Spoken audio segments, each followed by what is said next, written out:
pojedine crnogorske političare, intelektualce koji kažu da su Petrovići bili Srbi, da su se iskazivali Srbima, a onda ja kažem, ok, ajmo da razmišljamo i na ovaj način.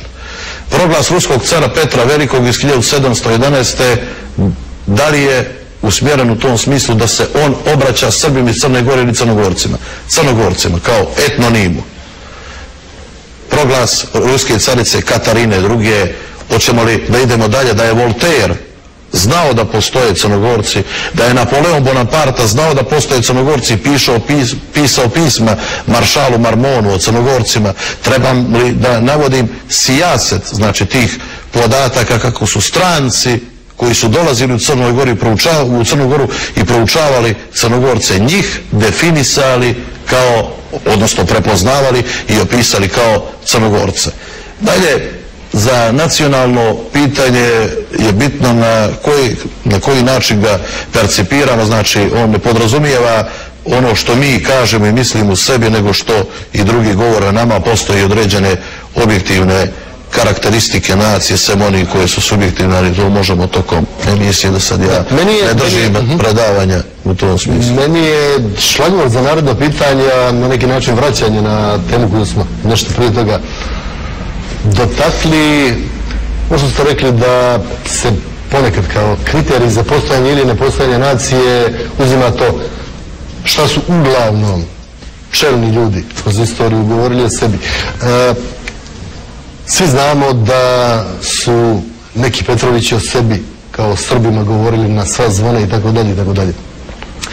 Motivi za izjašnjavanja na ovaj ili onaj način su negdje, čini mi se, prapočetak manipulacije tim pitanjem koga fakat u velikoj mjeri i danas ima na crnogorskoj političkoj sceni. Ali da li to znači da fakat da političari manipulišu identitetskim pitanjima? Da li znači da ta pitanja nemaju objektivnu težinu? To je, čini mi se, suštinska stvar do koje se strašno malo drži, koje se jako malo dotiču ljudi u analizama. Naravno, vi ste tu pravo, uvijek sa identitetskim pitanjima bilo manipulacije i političke upotrebe i zloupotrebe. Nije Crna Gora u tom smislu neki poseban fenomen, to je znači internacionalni fenomen, to je u svim vremenima bilo, znači ne govori samo nacionalnim pitanjima, nego etničkim, kulturnim pitanjima i tako dalje. Nego sam htio baš po ovom pitanju nacije reći nešto što je zaista relevantno. Da bi jedna nacija bila nacija, dovoljno je sa stanovišta znači ljudskih prava nacionalni iskaz. Prema popisu stanovništva u Crnoj Gori, Crnogorci su numerički, demografski najbrojnija nacija u Crnoj Gori. Znači, prema popisu stanovništva 2003. U Crnoj Gori do 1948. godine nikada nije bilo popisa stanovništva po nacionalnoj osnovi. Prvi popis je bio od 1909. po vjerskoj, a ne nacionalnoj osnovi. Prvi popis je u doba komunizma 1948. godine, gdje su Crnogorci tada bili najbrojnija nacija. I da sad ne dajem statističke podatke kako je sve to teklo u pogledu nacionalnog izjašnjavanja u potonjih 50 godina. Kada govorimo o srbovanju Petrovića, pojedinih Petrovića, ja ću vam zaista reći da su Petrovići kao vladari i upravljači Crne Gore crnogorsku istoriju na osnovu svojih saznanja iz onog perioda prilagođavali vlastitoj političkoj ideologiji i političkom programu.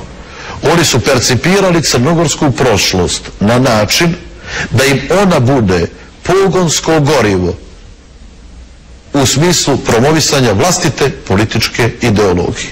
To je recimo radio i Njegoš, kod koga možemo naći određeni i to ne mali oblik srbovanja, ali koji je znao isto tako 1844. godine da kaže Simi Milutinoviću Sarajli, i to je objavljeno u Golubici, a da čoče, znam ja tu veselu Srbadiju, kud su im bili svi junaci dok im Bog nije dao Karađorđa, a kad bi Bog njega uzeo i opet u sunovrat i turski jaram opet, ali kršna i siromašna Crna Gora ne haje ni za Nemanje, ni za Murate, ni za Bunaparte, svi oni bješe i preminuše i pokoj svoji mačo bitovaše od Crnoj Gori, Papa Saše, a Crna Gora osta dovijek u svojoj vjeri i slobodi. Znači, po toj, ko to tumači, napravio je tu zaista distinkciju i on je Nemanju smatrao okupatorom Crne Gore, što i jesu bili Nemanjići okupatori Crne Gore.